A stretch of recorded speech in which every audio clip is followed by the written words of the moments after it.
Thank you guys too for staying. I know it's the end of the session. We really appreciate it. So can you all good? Okay. So is there any questions right now for any of our panelists? We'll open up the floor. Nick has the mic. Anybody has from their talks? Oh, we have one over there.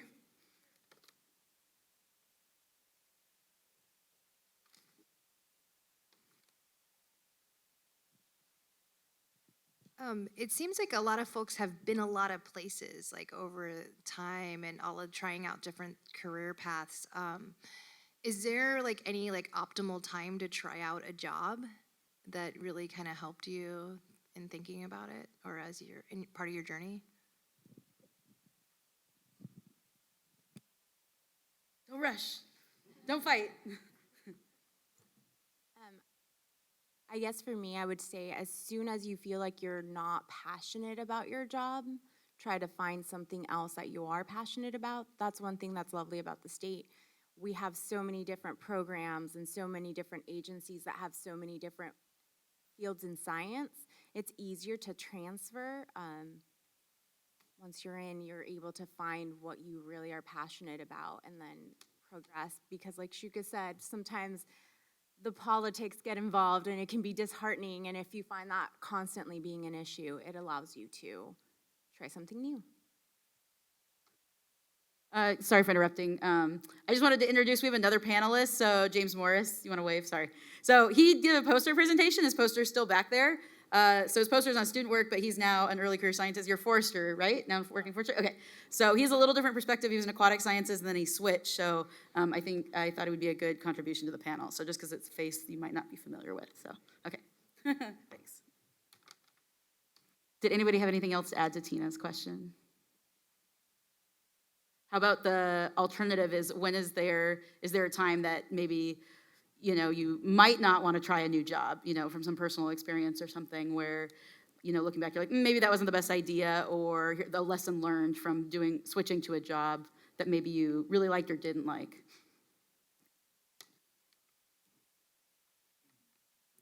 Well, in my experience, I think when you finish your university degree, you graduate, and you're doing your PhD, and you have a lot of energy, and you want to try different things. And I was happy to try different things too. I was involved, for example, in education with little kids, and that was wonderful. It was like a little break in my thesis, but I was happy to try different things. So I think it's worth it to try. The younger you are, the better, I think. So you can know really what to do later, and you are more informed, and you have the experience of having tried different things. So I would recommend trying different things. Don't be scared, and have the experience of having done different things. I don't know if I can add. Push and hold. You got to push, hold it. Yeah, it's annoying. Nope, you got to keep your hand on it. Oh, okay. Yeah, there you go. Third turn. Yes, I would say the same thing where it's hard to have regrets when you do go into a position and you find that it's not what you were looking for, but you kind of take that as an opportunity to either learn a new skill or whatever it might be.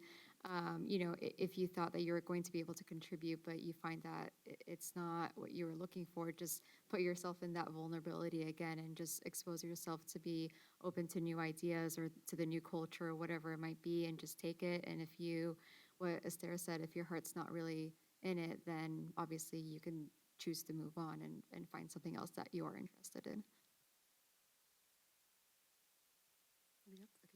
Nick, did you have a question? Anybody else have a question? Or did you want to go? Did anybody?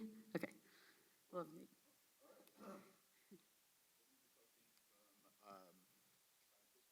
microphone.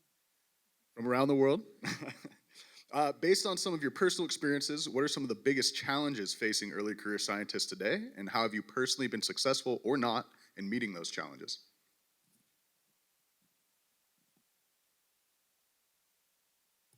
I can go. So when I was first employed full-time at the Water Board, when I started in the Ocean Standards Unit, that was my first real job. And so when I started my career, I definitely did not have a marine science background. And of course, working for the government, I mean, it wasn't a new thing, but just being there full-time was obviously very overwhelming. And the program that I was in had three board priority projects, so it was a very intense situation. My supervisor was new, so we were all very kind of all over the place, and so it was very, very overwhelming when I first started. And the first skill that I just picked up is to really just use your resources, the people who are there. Everyone's there to help. Just reach out to, whether it's somebody sitting next to you in the cubicle, world, whoever it might be, and just really look out and reach out for your resources if you feel or find that you are overwhelmed or whatever it might be. But that was my situation when I started.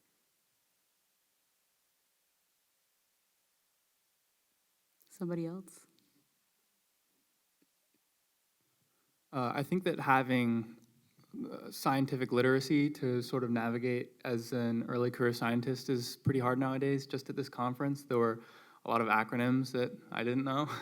And so I think to help with that, not being afraid to ask questions or, yeah, like you said, to use your resources, that can help a lot. But being scientifically literate and being able to know what's going on in the scientific community it's tough. I agree with that, and I think that it's been really interesting seeing how people perceive science and scientists as I do work in communities around LA. And even in LA, which is considered pretty progressive politically, there are many different sort of perceptions of the science that we're doing and of its importance. And I think also as early career professionals working at this time, we're thinking a lot about a sense of urgency with climate change and bringing that into our work. That sort of is a very important topic for us to think more about right now. So, and making that relevant to communities as well. So those are some great points. And is there something that you guys can think of, or even if you don't know the answer right now, kind of mull it over, same thing with the audience, that say a committee like the Early Career Committee for SFS can provide to help with that? Like what kind of tools or resources might be able to help, with science literacy or being able to communicate with the public or these perceptions towards science right now?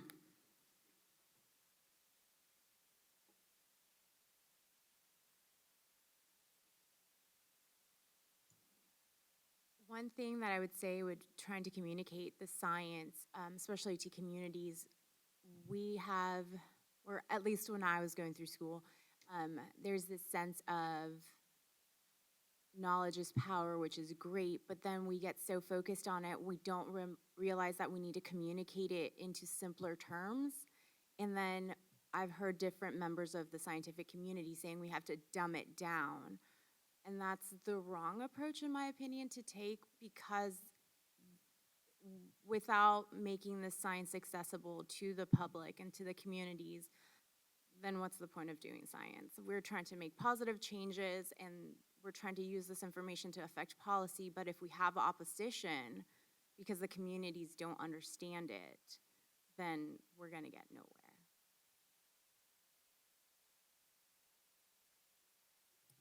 I guess the phrase "dumb it down" could be translated multiple ways. So, because that's what we have to do when we're trying to speak or communicate science or whatever it is that we're doing. So you have to learn, and it takes time, but you have to learn who your audience is and how you phrase your words and how you speak so that they can still understand.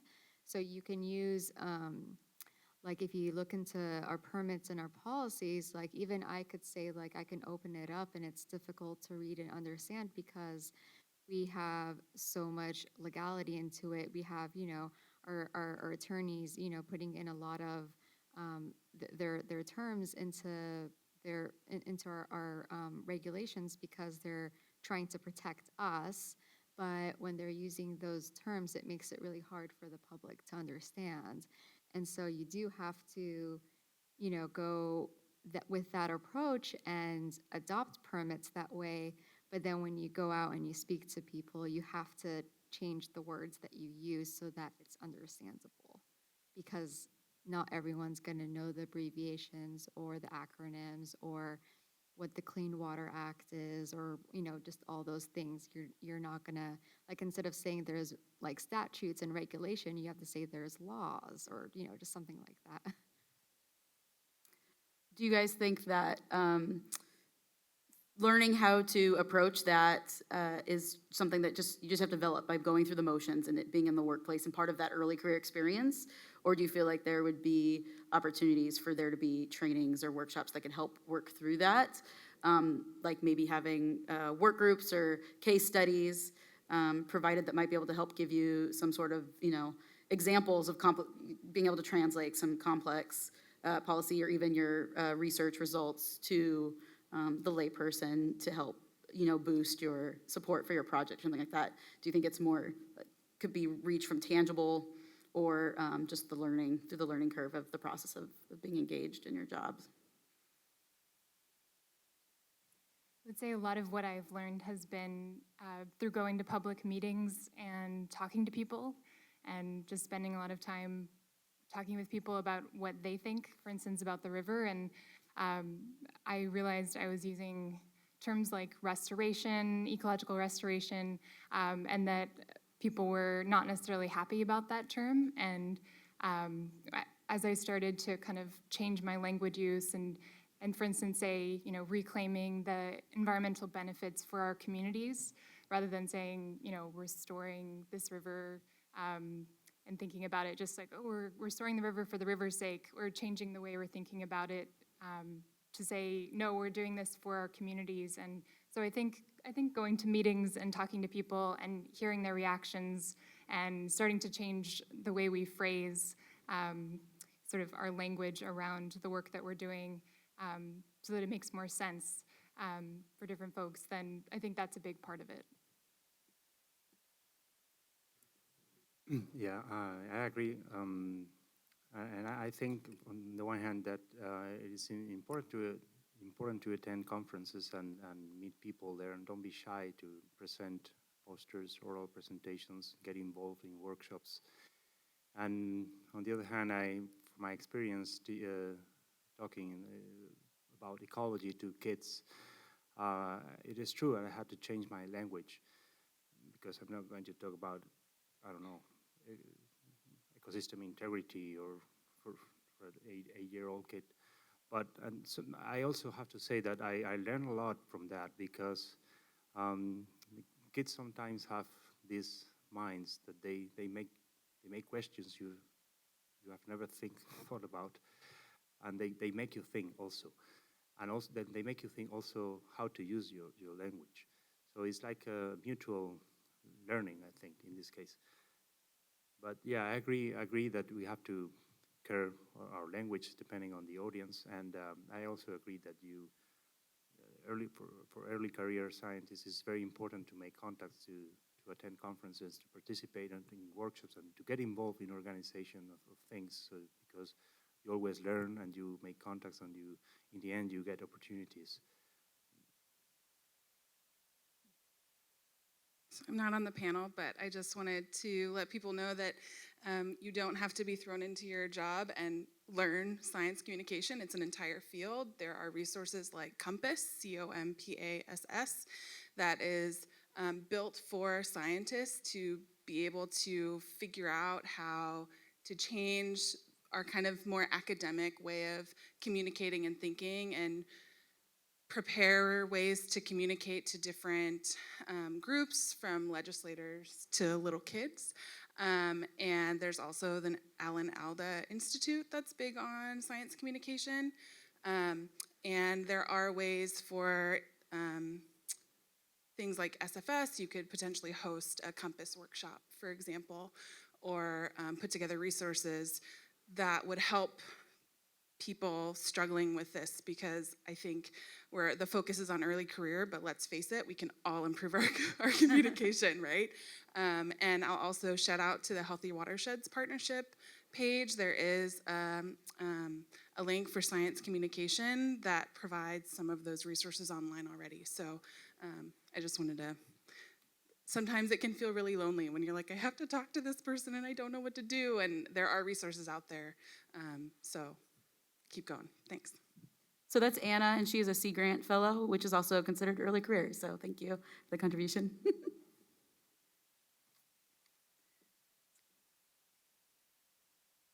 Oh, you have a question? Something to add?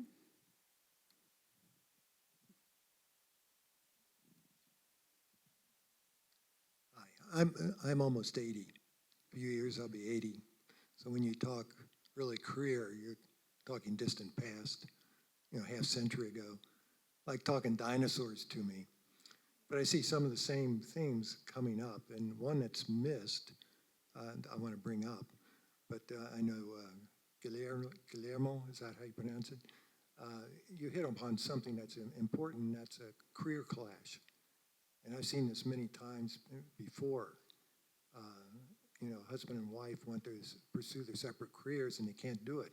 It'd be typical of, like a job as a research scientist at Smoky Mountains or Sequoia.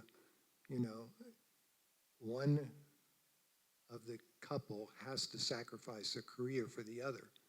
And that's something you have to think about. You're going to have a career clash somewhere along the way, and somebody's going to have to, step down from their pursuits in order to maintain the marriage. That always happens. The other thing is ethics, and you're going to run into ethical issues all the time because you're beholden to your boss that has a paycheck, but you're also beholden to the truth as a scientist. You've got professional standards to live up to. If you're faced with like a benzene tank in a floodplain, and your boss says, we want that tank placed there, and the community says, we don't want it, and you have to be a spokesperson for your employer, what are you going to say? Let's see if I can, there's a couple good examples that come to mind. Many years ago, there was this happened in Midwest, University of Cincinnati. There was a group of students who sampled a stream outside a large low-level radiation waste dump. In fact, it was the largest in the United States. And they found radiation. And the USGS sent their scientists out there to do the same test over again. And they came through and they produced a report and it said no radiation found, blah, blah, blah. And I went up to these scientists and I said, well, you guys lied. Look at what happened. Look at this other results that came up after you did your stuff. Why did you go out there and lie?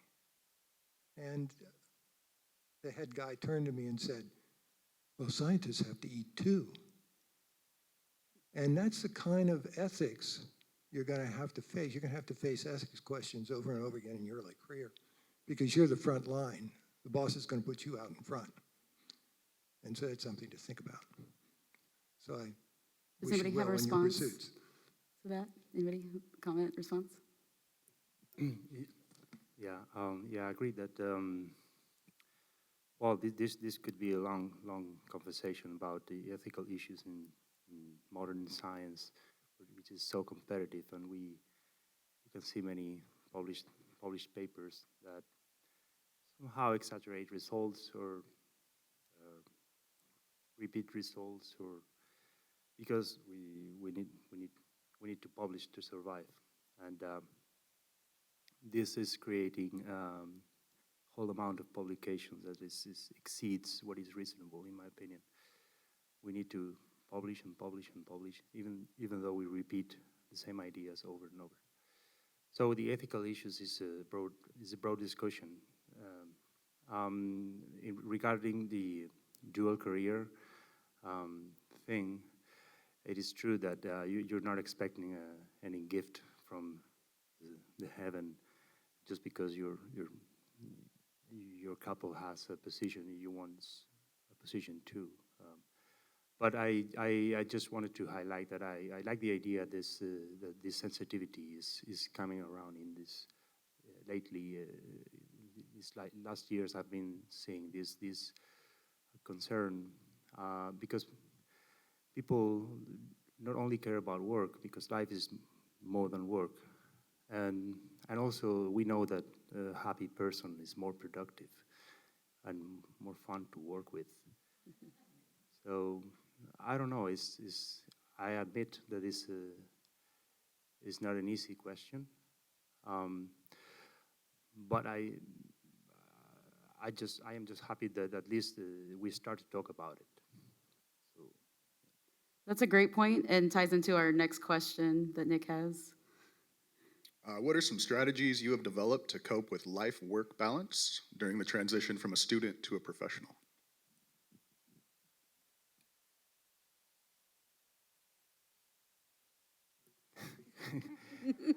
can you repeat the question, please? My English is not that good. I mean, What are some strategies you have developed to cope with life-work balance during the transition from a student to a professional? well, I'm not a professor yet.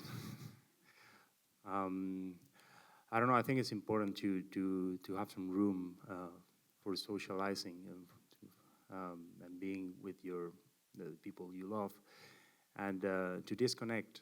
Also because sometimes the best ideas come out when you're not thinking about work. And I think it's pretty much what I said. If you're happy because you have a balanced life between work and personal life, in the end you produce more, and you're more. You're a person that people want to work with, because we all know how hard it is to work with person that are not very happy.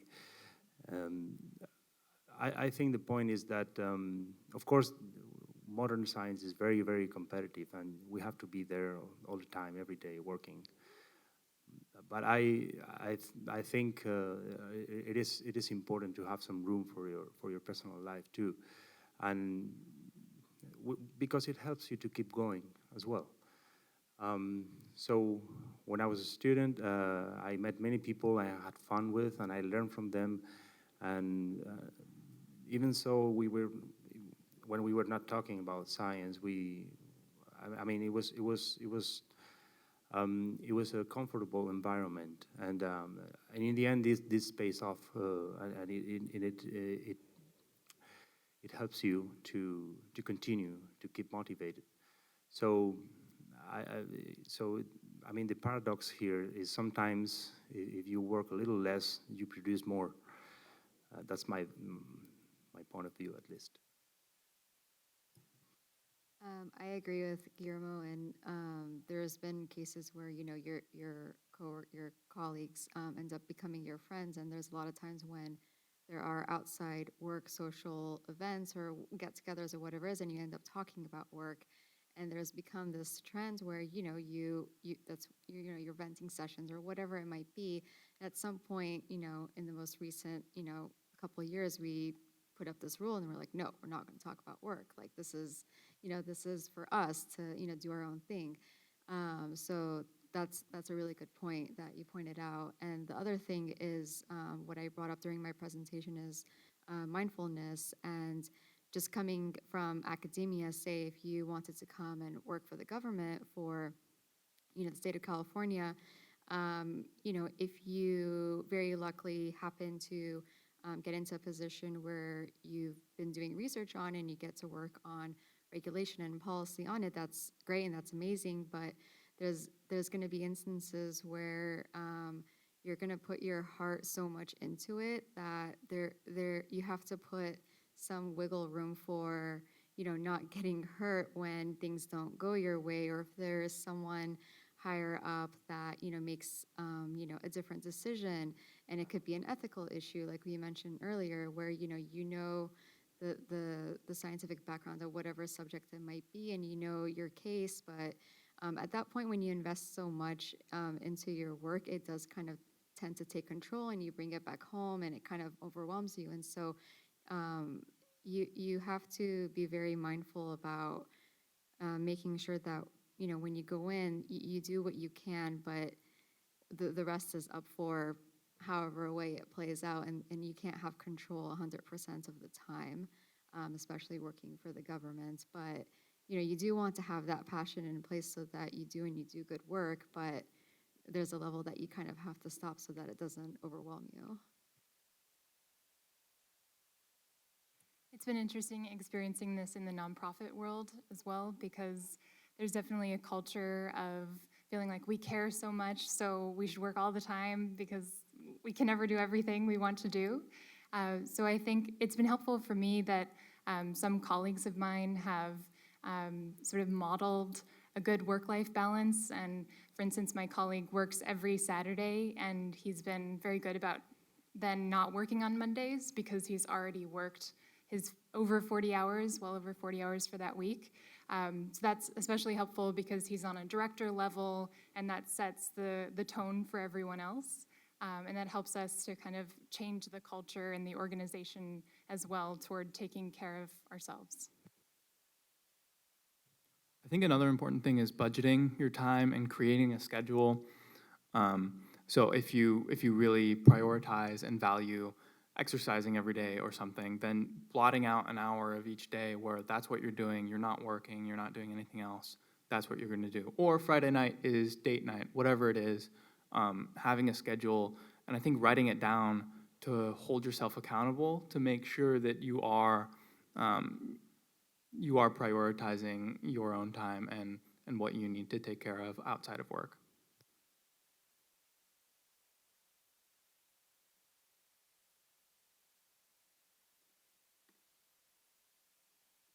Okay, thank you. Do we have any questions? Oh, we have some. Okay. Hi, my name's Robin Lopez, UC Berkeley. And I have a question regarding something that's been floating around on social media recently that was shared by Nature Career Advice, indicating that the two most common causes for hardship for PhD students, and I believe this is also applicable for people who are early career in general, because PhD is essentially early career training.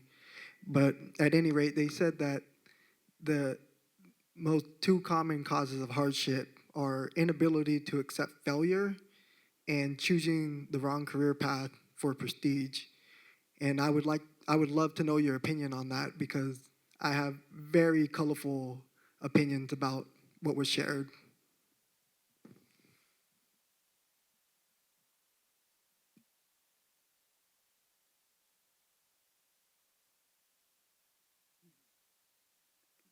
What was the first thing that you said? The one of the two? So they had shared that the two most common causes for hardship are our inability to accept failure and choosing the wrong career path solely for prestige. I mean, the first one, I mean, I definitely find applicable to, you know, working for the government, because if you are working on a policy or a permit and, you know, you know, we call it like, you know, once you've worked on it for so long, you say it's like your baby, you've taken care of it, you've started it, and it's grown and it's flourished, then you want it to turn out a certain way. And so when there are, whether it's stakeholder involvement or whether it's, you know, a political stance or whatever it is comes in and changes how that baby is being shaped, and it turns into something that you didn't want, you kind of feel like, okay, I've invested all this time, especially the policy and permitting building process is long. You know, it can take, you know, an average for me, like, you know, 3 to 4 years to get something adopted. When you feel like you've invested so much time and it doesn't get adopted the way that you wanted it to, you feel like you have failed because you're like, that's not going to fix the water quality issue, or that's not what we should have focused on. And that was, you know,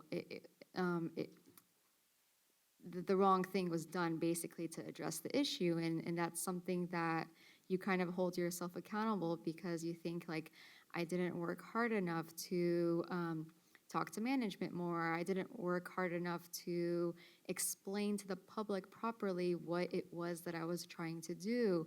And they perceived it the wrong way, and there was backlash. They went to the governor, all these things happened. And so the governor got upset that the public was upset. So they came in and they changed everything. And now like I ruined it or whatever. And this is just very hypothetical. This didn't actually happen to me, but so it's, those things happen. So you kind of like what I said earlier, you kind of have to detach yourself and know that, you know, I'm on the lowest level of the management chain, and I have several, you know, levels of people above me, and whatever I bring forth, I just have to know that I've done my job and I've presented what it is that I know, and I just have to let it go. And that's kind of where I put myself, and I try not to hold myself accountable if I feel like the thing that I try to get adopted or whatever doesn't turn out the way that it was supposed to be.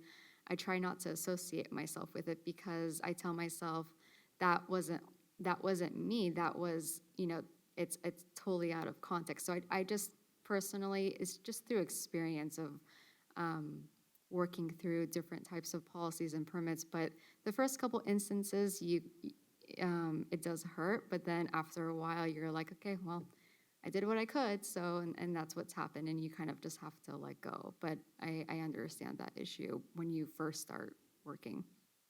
I'll add something to that to address your first point, the fear of failure. You know, in academics, that's very pronounced, and that's a big fear. And when I was in grad school, I lucked out. I had an awesome advisor, but I definitely had other cohorts and other grad students that I knew that weren't having a great experience. And they were definitely afraid of their project not having any data because they considered it a failure. I think that that kind of thing is common, but I see the shift, and things like that Nature article definitely pinpoint it, you know, bring it to the light. So now we're discussing it, we're talking about it, and having those discussions on social media, having those discussions both across, you know, the disciplines, academics, government. I think that's a way moving forward. You know, for early career, we're trying to kind of have that shift. You know, so we talked about earlier this mentor workshop that we're providing. So, you know, people may go through their PhD and they didn't really, you know, they want to be a better mentor to their future students than maybe they had, but they don't know how, and maybe that their advisor didn't know how either, and nobody ever told them, you know.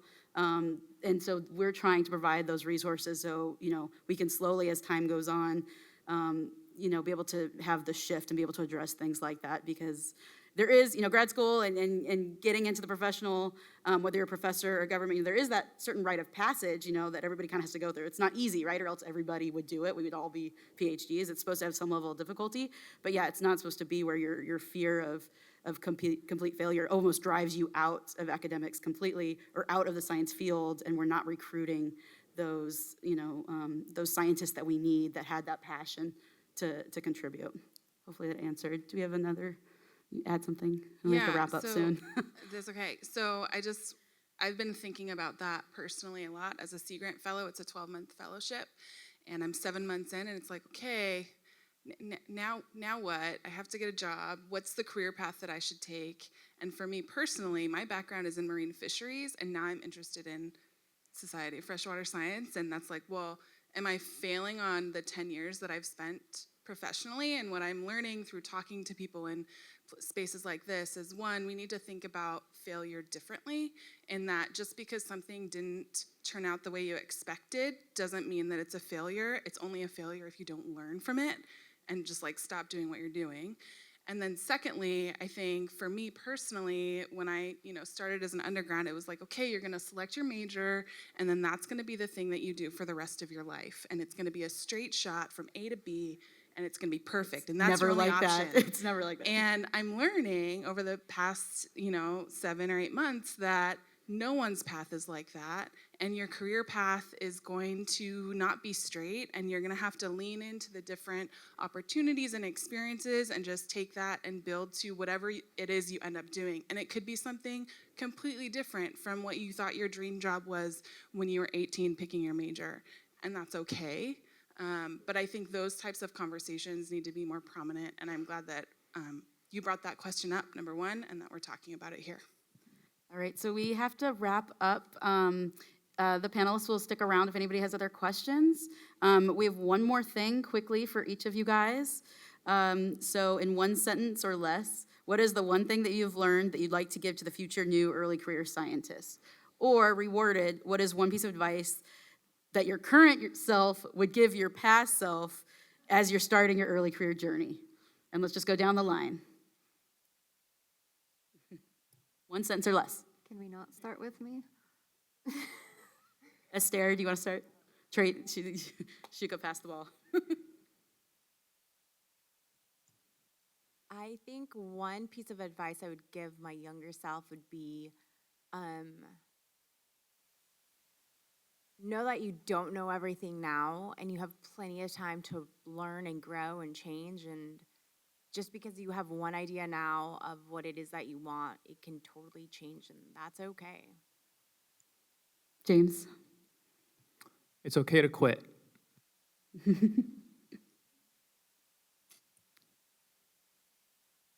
Don't be afraid to fail and to use your voice and to observe and to challenge the status quo.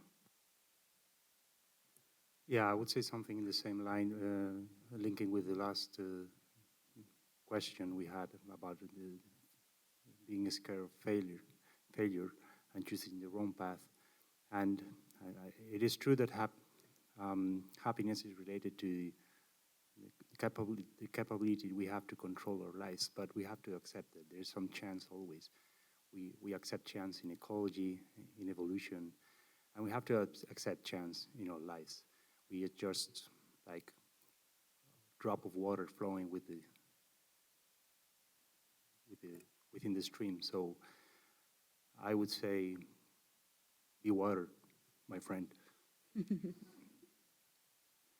Now, Shuka. I felt like I kind of hurt myself by doing it the other way because I was like, oh, those are all good ideas. Sorry, Nick and I will go too, really quickly too. But No, so for me, it would definitely be, it's okay to be vocal. I would say get involved. I've met so many people from being involved in societies, and I stepped out and I went out and I grabbed it and I said, how can I be helpful? What can I do? And really was a big benefit, and I'm passing that on. And then Nick, you're gonna finish it up. Don't be afraid to meet people. Definitely start conversations with people in the library, people just around campus, people at a meeting. Yeah, I think that's mine. I think Nick stopped me. I was coming downstairs at Sac State, and he's like, hey, I know who you are. Let's talk about science and water. And I was like, okay, cool. So, yeah. Okay, thank you guys so much. Thanks to our panelists. You guys rocked. It was great. Thank you. This will be online on Society of Freshwater Science Early Career webpage. If anybody has any questions, you can always find me. The best way to be involved is to sign up. You can get on the listserv for Cal-SFS. We have a sign up right here. And then thank you so much. Did you have any closing? We're going to have the SFS, Cal-SFS business meeting next. It's very informal. We don't have any show. Come on up to the front. We kind of sit around and chat, and it's lots of fun. And I think other than that, we're done? Shuka, do you have any parting? No? Okay. Meeting adjourned. Okay, thank you.